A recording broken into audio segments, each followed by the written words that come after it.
Dilanjut perkara nomor 109.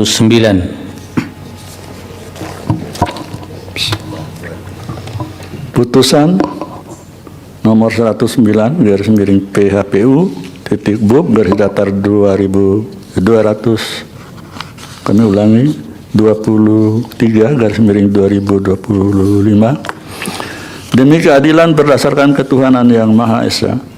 Mahkamah Konstitusi Republik Indonesia yang mengadili perkara konstitusi pada tingkat pertama dan terakhir menjatuhkan putusan dalam perkara perselisihan hasil pemilihan Bupati dan Wakil Bupati Banggai Kepulauan tahun 2024 yang diajukan oleh Insinyur Sugianto ST dan Heri Ludong ST, pasangan calon Bupati dan Wakil Bupati nomor urut 4, memberi kuasa kepada Amarullah SH, Johari SH, dan kawan-kawan. Selanjutnya disebut sebagai pemohon terhadap satu Komisi Pemilihan Umum Kabupaten Banggai Kepulauan memberi kuasa kepada Unoto Dwi Yulianto SH MH dan kawan-kawan.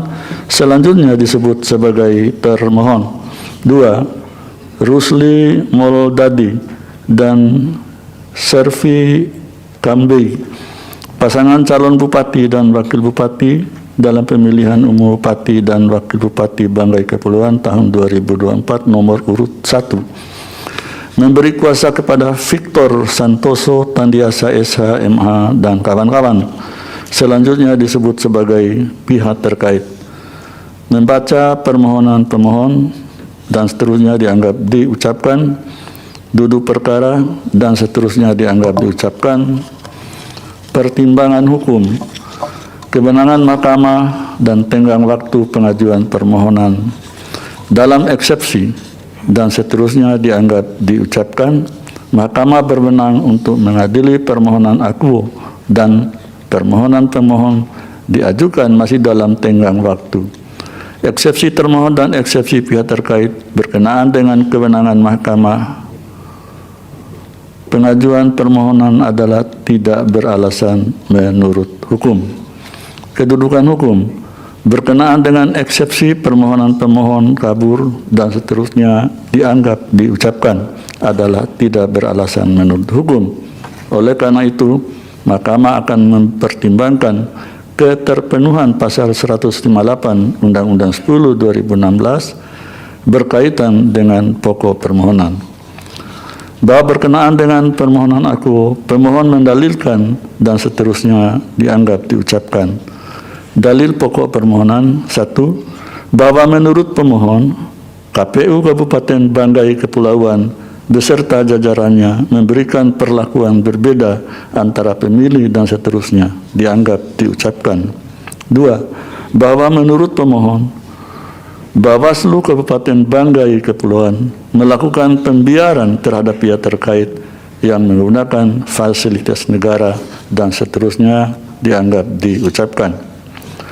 Bahwa setelah mahkamah mendengar dan membaca secara saksama dalil-dalil pemohon, jawaban termohon, keterangan pihak terkait dan Bawaslu Kabupaten Banggai Kepulauan dan alat bukti yang diajukan serta fakta hukum yang terungkap dalam persidangan, mahkamah mempertimbangkan sebagai berikut. 1. Bahwa mahkamah telah melakukan pencermatan terhadap bukti yang diajukan oleh pemohon untuk membuktikan dalilnya dan seterusnya dianggap diucapkan.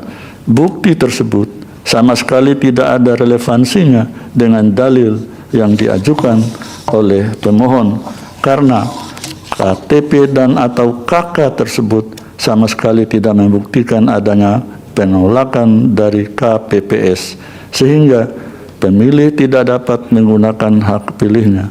Bahwa terhadap dalil pemohon tersebut telah ternyata tidak ada laporan hasil pengawasan maupun temuan dari Bawaslu Kabupaten Banggai Kepulauan. 2. Bahwa berdasarkan fakta hukum yang terungkap dalam persidangan, menurut mahkamah memang benar adanya dugaan pelanggaran penggunaan fasilitas negara dan telah dilaporkan kepada Bawaslu Kabupaten Banggai Kepulauan dengan formulir laporan nomor dan seterusnya dianggap diucapkan. Berkaitan dengan dugaan pelanggaran kampanye di tempat ibadah, terdapat laporan nomor dan seterusnya dianggap diucapkan. Dengan demikian, pelanggaran-pelanggaran yang didalilkan oleh pemohon tersebut pada dasarnya telah ditindaklanjuti dan Bawaslu telah berkesimpulan bahwa dugaan pelanggaran tersebut tidak terbukti sebagai tindak pidana pemilihan. Bahwa berdasarkan seluruh uraian pertimbangan hukum tersebut di atas, Mahkamah tidak mendapatkan keyakinan akan kebenaran terhadap dalil-dalil pokok permohonan pemohon. Oleh karena itu, terhadap permohonan aku tidak terdapat alasan untuk menunda keberlakuan pasal 158 Undang-Undang 10 2016 yang berkaitan dengan kedudukan hukum pemohon dan seterusnya dianggap telah diucapkan. Mahkamah tidak menemukan adanya terlebih kondisi atau kejadian khusus dan seterusnya dianggap diucapkan. Perbedaan perolehan suara antara pemohon dan pihak terkait dan seterusnya dianggap diucapkan. Selisih 4,07% atau lebih dari 1.400 suara.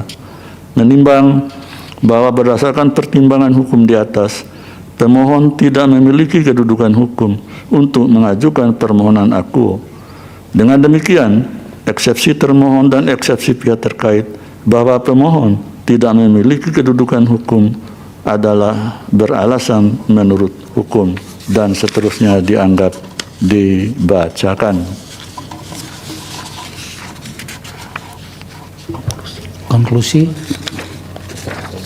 Konklusi berdasarkan penilaian atas fakta dan hukum sebagaimana diuraikan di atas, Mahkamah berkesimpulan dianggap dibacakan. Berdasarkan Undang-Undang Dasar Negara Indonesia tahun 1945 dan seterusnya dianggap diucapkan, amar putusan mengadili dalam eksepsi 1, mengabulkan eksepsi termohon dan eksepsi pihak terkait 1 berkenaan dengan kedudukan hukum pemohon, 2 menurut eksepsi termohon dan eksepsi pihak terkait 1 untuk selain dan selebihnya. Dalam pokok permohonan menyatakan permohonan pemohon tidak dapat diterima. Demikian diputus dalam rapat permusyawaratan hakim oleh 9 hakim konstitusi yang nama-nama hakim dianggap diucapkan pada hari Jumat tanggal 31 bulan Januari tahun 2025 yang diucapkan dalam sidang pleno Mahkamah Konstitusi terbuka untuk umum pada hari Rabu tanggal 5 bulan Februari tahun 2025 selesai diucapkan pukul 8:50 waktu Indonesia Barat oleh 9 hakim konstitusi tersebut di atas dengan dibantu oleh Yunita Nurwulantari sebagai panitera pengganti serta dihadiri oleh para pihak.